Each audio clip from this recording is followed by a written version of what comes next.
Welcome back to States of Heart, the channel where real neighborhood drama turns into justice served. If you love stories where karma hits harder than an HOA fine, hit that like button, subscribe, and let's dive into today's unbelievable story. I live in a nice suburban neighborhood with one major flaw.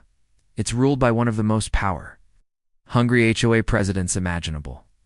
Karen, you know the type, clipboard in hand, always peeking through blinds, convinced she owns the block. I managed to stay under her radar for a while until the day I decided to install a smart lock on my pool fence. I had had a few incidents where neighborhood kids snuck into my backyard to swim without permission. It wasn't just annoying, it was dangerous. I have security cameras, and footage showed kids hopping over the gate like it was a public pool. I knew I had to do something before someone got hurt and tried to blame me, so I bought a high-tech smart lock that could only be opened by a code or through my phone. Problem solved. Right, wrong. Apparently my pool offended the aesthetic standards of the HOA. The very next morning after I installed the lock, I caught Karen standing by my fence, snapping pictures like she was gathering evidence for a crime scene.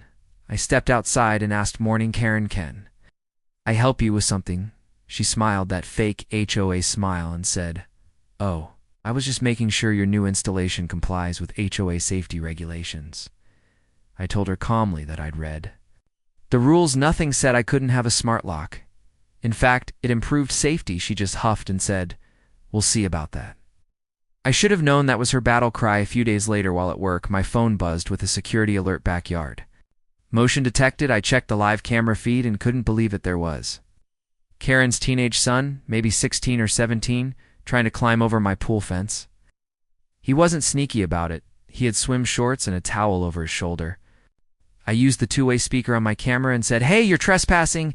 Get out of my yard right now." He jumped, startled, and ran to the gate. When he realized it wouldn't open, he started kicking the smart lock, yelling, "This is illegal. My mom said you can't block the pool." I couldn't believe it. He genuinely thought my the pool was public property. I told him, "It's my property, kid. Go home before I call the police." He yelled something and stormed off. I thought that was the end of it. I was wrong. Again, about 20 minutes later, I got another notification from my doorbell camera. There he was again, but this time with two police officers beside him. The kid had actually called 911 when I got home. One of the officers explained that a complaint had been made about a locked communal pool. I laughed, not out of disrespect, but because it was ridiculous. I showed them my property deed, pool permit, and footage of the kid trying to break in. The officers were polite but clearly annoyed at being dragged out for nonsense. One of them turned to Karen's son and said, "Son, this is private property. You can't just go in someone's yard." But before he could respond, Karen herself came marching up the street yelling, "That lock is against HOA policy. He's endangering community children." The officer calmly said, "Ma'am, this is his pool, his property. You and your son have no business here." Karen turned red. She argued, saying the pool and fence were shared view features belonging to the community. The officers didn't buy it. They told her point blank, "If you or your son step onto its property again, it'll be trespassing." You'd think that would end it, but when Karen loses, she escalates. The next week, I started receiving HOA violation notices, unapproved modification, improper security feature, non-conforming technology, each with a fine attached. When I confronted Karen at the HOA meeting, she smiled smugly and said, "Maybe next time you'll get board approval before locking out your neighbors." I told her I didn't need permission to secure my own yard, and other residents backed me up. They'd had similar issues, but Karen threatened to take me to the HOA tribunal, basically a fake little court where she and her friends reviewed violations. Fine.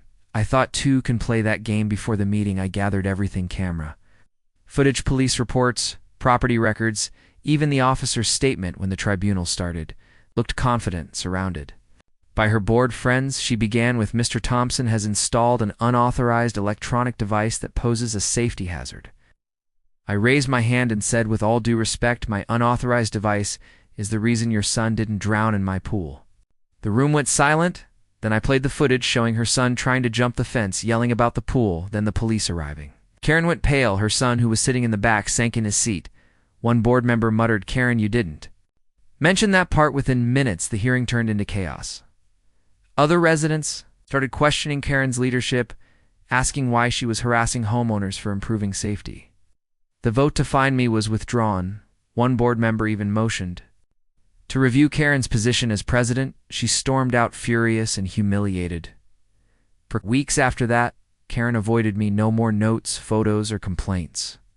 But karma wasn't done apparently. The police followed up on the trespassing incident since. It involved a minor. They filed a warning under her name.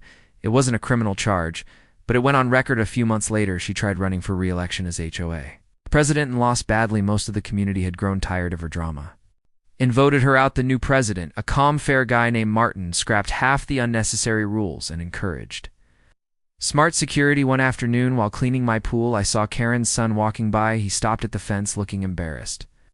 He said, "Hey, I just wanted to say sorry. Mom told me the pool was for everyone. I didn't know." I nodded and said, "It's all right. Just be careful who you listen to." He smiled awkwardly and walked away. That was the first and last time we spoke now. My pool is secure. My yard is peaceful. And best of all, my HOA isn't run by a wannabe dictator anymore. I still keep that smart lock, not just for safety, but as a reminder that when you stand your ground with truth on your side, even the loudest HOA Karen can't take you down. That's how I turned an HOA nightmare into a victory for common sense. If you enjoyed this story, make sure to like, subscribe, and share it with anyone who's ever dealt with a power-hungry HOA you're watching. States of Heart, where justice always finds its way home. Stay strong, stay smart, and I'll see you in the next one.